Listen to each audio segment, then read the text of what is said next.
News voice, जो हर खबर से आपको कराए रूबरू।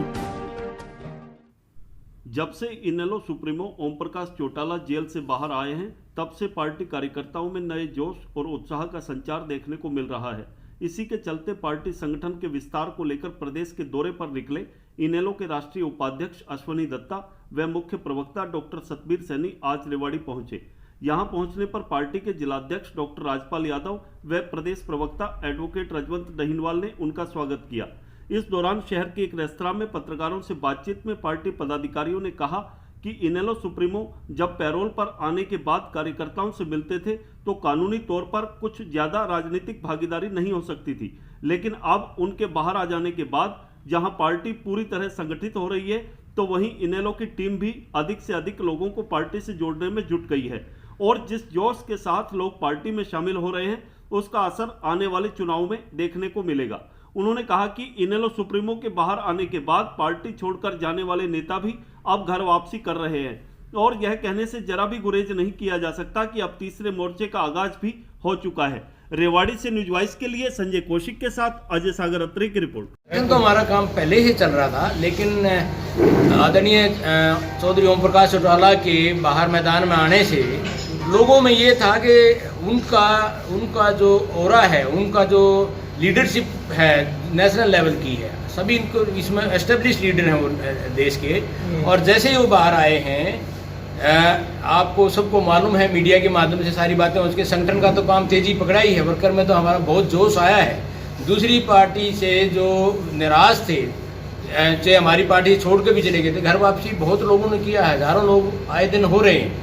लेकिन जो सबसे बड़ी बात आई है, तीसरे मोर्चे का आगाज हो चुका है और इस वजह से, क्योंकि ये कांग्रेस और भाजपा सब ये एक तरह का गठबंधन है, ए और बी टीम वाली बात है, क्योंकि जो राष्ट्रीय हित के मुद्दे हैं, आप देखिए इकोनॉमी की बात है, इकोनॉमी की क्या हालत हो चुकी है।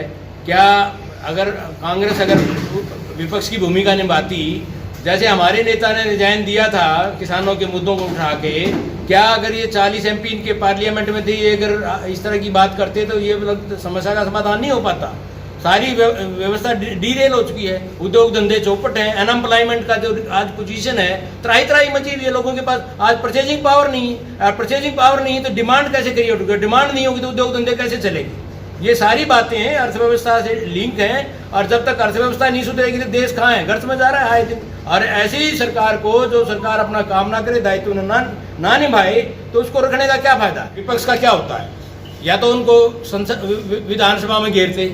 जब चौधरी अभय सिंह ने विधानसभा में इस मुद्दे को जोर शोर से उठाया था तो कांग्रेस वॉकआउट करके चला गया था। उसके बाद सेकंड टाइम जब बात आई, जब उन्होंने रिजाइन की बात करी, उस टाइम ये कहते हैं जी हम अविश्वास प्रस्ताव लेके आ रहे हैं, क्योंकि उस टाइम जजपा के कई विधायक इधर डोलने लगे थे, कांग्रेस के भी डोलने लगे थे। तो ये परिस्थितियां थी, इन्होंने अविश्वास का ड्रामा किया, जबकि इनके पास बहुमत नहीं था। तो क्यों किया इन्होंने ड्रामा? रोल की जो स्थिति थी, तो मिलने का एक कार्यक्रम होता था, क्यों लीगली तौर पे वो मतलब कोई पॉलिटिकल बहुत ज़्यादा पार्टिसिपेशन नहीं थी। एक आध बार हुई तो कोई लोग शिकायत करने चले जाते थे। एक बार तो आपको याद है पिछले इलेक्शन में उनको पहले ही जो पैरोल मिली थी, पैरोल से पहले उनको बुलवा लिया गया था। और जब तक देखो कानून की बात है, वो कानून के मानने वाले नेता हैं, उन्होंने कभी इस तरह की बात नहीं की, उससे ज़्यादा नहीं गई। वो तो ये है कि पार्टी के मुखिया थे, आगे लोगों से तो मिलेंगे, लेकिन वो कंपेन नहीं कर पाए उस तरह से, जिस तरह से कोई इंसान जब फ्री होता है तब बात और होती है, वो उस तरह से कारगर ढंग से नहीं कर पाए।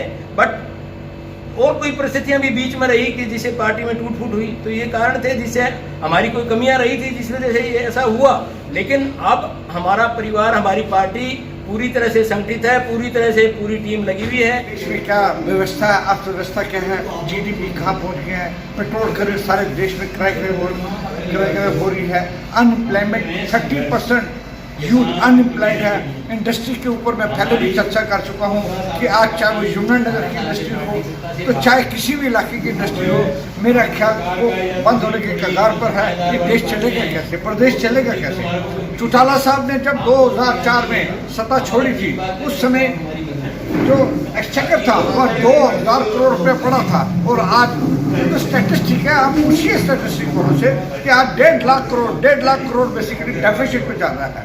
कहाँ प्रदेश है, कितने लोगों को नौकरी मिली है पिछले 7 सालों में, ये पता कीजिएगा। आज तराई हो रही है। आज जब भी टीवी लगाओ, कभी लुहारी दिखता है, कभी कुछ दिखता है, कभी कुछ दिखता है कि कोई निकासी नहीं है, कुछ नहीं है, कोई काम नहीं हो रहे हैं, सिस्टम सारा कोलैप्स कर गया है। तो पर्पज सिर्फ एक ही है कि आज चौटाला साहब बाहर है के तौर पे बेसिकली, अगर देखा जाए, जैसे हमने पहले भी क्वेश्चन पूछा था कि आज लोग इतने लोग ज्वाइन करना चाहते हैं पार्टी कि सब कहते हैं चौटाला साहब की पार्टी ज्वाइन करेंगे। जैसे 1986 का इलेक्शन था, 1986 का इलेक्शन जो देवीलाल जी ने 90 में से 85 सीटें हासिल करी थी, कांग्रेस 5 करेगी। उस समय समझौता था बीजेपी के साथ, बीजेपी से समझौता था। और आज भी ऐसा मुकाम आ गया, ऐसी स्थिति आ गई है कि अगर चुनाव कभी भी हो जाए, अब कब होंगे वक्त के गर्भ में है, वक्त के गर्भ में है, कब होने चुनाव अखिलेश साहब, आप देखना कि पार्टी एकदम सत्ता के नजदीक खड़ी है। लोग लाना चाहते हैं, लोग क्या आप